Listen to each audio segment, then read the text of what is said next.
In the nanosecond domain, your local price feed is a lie that predatory HFTs are already exploiting. If your quoting engine ignores cross-asset lead-lag signals, your bid-ask spread is a gift to your competitors. Failure to model information propagation means you are providing liquidity at prices that no longer exist. Welcome to the physics of information transmission, where the speed of light dictates the limits of arbitrage. In fragmented markets, price discovery is not simultaneous, it is a sequential transmission of shocks. When a lead asset moves, it generates a signal that takes time to reach and impact the lagging asset. We define this relationship through the cross-impact kernel, denoted as Cij of tau. This kernel measures how a trade in asset, I, at time 0 impacts the price of asset, j, at time tau. Mathematically, the response function Rij of tau tracks the conditional expectation of price change. However, even a perfect lead-lag model collapses when the leader exhibits non-stationary burstiness. In Part 2, we will see why standard correlation fails to capture these regime-shifting dynamics. In Part 1, we established that simple linear correlation collapses when subjected to non-stationary order flow burstiness. To survive, institutional quants abandon standard static correlation entirely. Instead, they employ the Hayashi-Yoshida estimator to statistically identify lead-lag regimes in raw market microstructure. Standard cross-correlation models falsely assume synchronous data. But tick-level data across fragmented exchanges is inherently asynchronous. Forcing asynchronous data into arbitrary time buckets destroys the high-frequency alpha signal. The Hayashi-Yoshida covariance bypasses time bucketing by summing the products of overlapping observation intervals. Let's formalize the mathematics. We observe the price differences of two distinct assets, asset I and asset j. The covariance matrix element sigma ij is the sum of delta pi times delta pj. Crucially, this is multiplied by an indicator function that equals 1 only if their time intervals intersect. By shifting the time series by a parameter tau, we compute the asynchronous cross-correlation function. If the correlation density strictly peaks at a positive tau shift, we mathematically prove that asset I leads asset j. Here is the core Python logic to compute the Hayashi-Yoshida overlap covariance for asynchronous tick arrays. However, we have just hit a catastrophic limitation in real-world execution.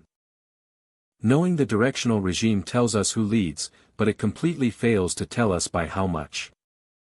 If you skew your spread based purely on a direction without the exact magnitude, toxic arbitrageurs will still cross your book. We must move from statistical direction to deterministic impact magnitude.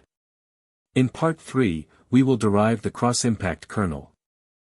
We established that directional correlation is insufficient.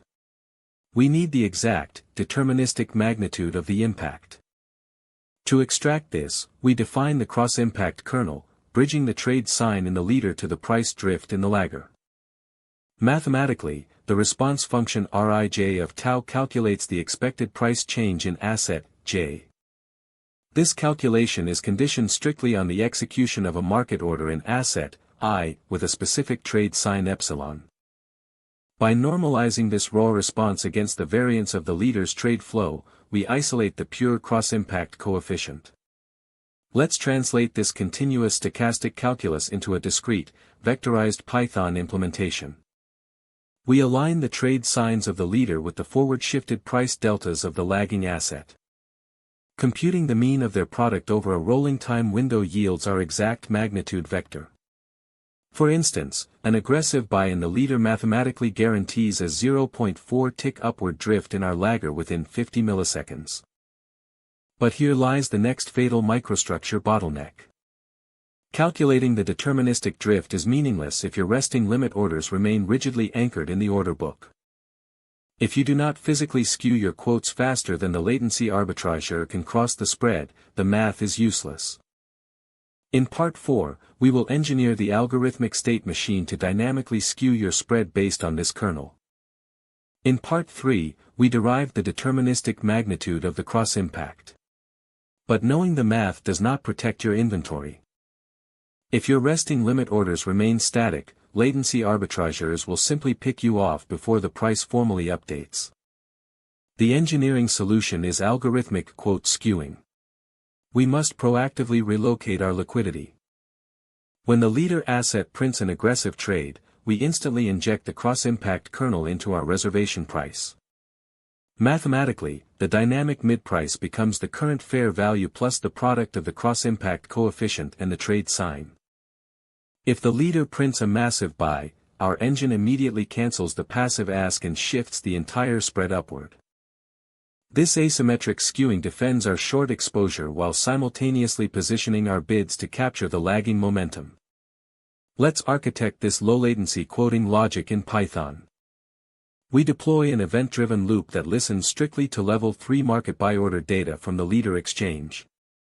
Upon receiving the signal, we calculate the skew vector and transmit a cancel-replace-fix message in microseconds. By actively shifting the spread, we force toxic flow to cross a wider, adjusted boundary, neutralizing their latency edge.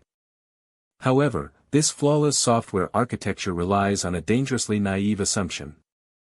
It assumes our fiber-optic cancellation signal will reach the exchange faster than the predator's execution order. If the HFT firm is routing their signal through microwave towers, they will bypass our fiber network entirely and snipe our stale quote. Software optimization cannot defeat the speed of light. In Part 5, we will master network topology and latency ping limits. In Part 4, we confronted the brutal reality of physics: microwave networks will outrun your fiber-optic cancellation signals. To survive, we cannot simply send cancel requests and hope. We must mathematically quantify our latency disadvantage. We introduce the latency penalty matrix. This defines the exact microsecond delta between our execution path and the optimal path. If our round-trip time exceeds the latency horizon of an HFT predator, pure skewing is mathematically guaranteed to fail. The engineering fix is to dynamically scalarize our cross-impact kernel based on real-time network telemetry. We multiply the base impact magnitude by an exponential decay function, driven by our measured latency delta. As our RTT increases, our algorithmic confidence decreases, forcing the model to demand a wider, defensive spread. Let's architect this latency-aware optimization loop. We continuously measure the hardware timestamp of the incoming fix message against the local system clock. If the measured latency breaches the safety threshold, the algorithm exponentially decays the skew vector and widens the quote. This forces the algorithm to swallow the opportunity cost rather than offering a free arbitrage option to the predator. But fixing network latency introduces a terrifying new vulnerability. We are now reacting to leader signals with ultra-low latency, perfectly scaled to our network speed. What if the aggressive buy on the leader exchange was a spoofed order, intentionally placed to drag your algorithm into a trap? If you skew your spread on every phantom print, you will follow toxic flow directly into a microflash crash. In Part 6, we will build the final defense, managing false signals and algorithmic autokill switches. In Part 5, we exposed how phantom liquidity and spoofing can hijack a latency-optimized quoting engine. Reacting blindly to every aggressive print leaves your algorithm exposed to predatory traps and microflash crashes. To survive, we construct a mathematically rigorous defense mechanism, the Toxicity-Weighted Cross-Impact Kernel. We continuously calculate the cancellation-to-execution ratio of the leader asset over a rolling millisecond window. If the leader's order book is dominated by rapid cancellations, it is a statistical signature of spoofing, not genuine price discovery. When this toxicity index breaches our critical threshold, the algorithm dynamically throttles the skew scalar to 0.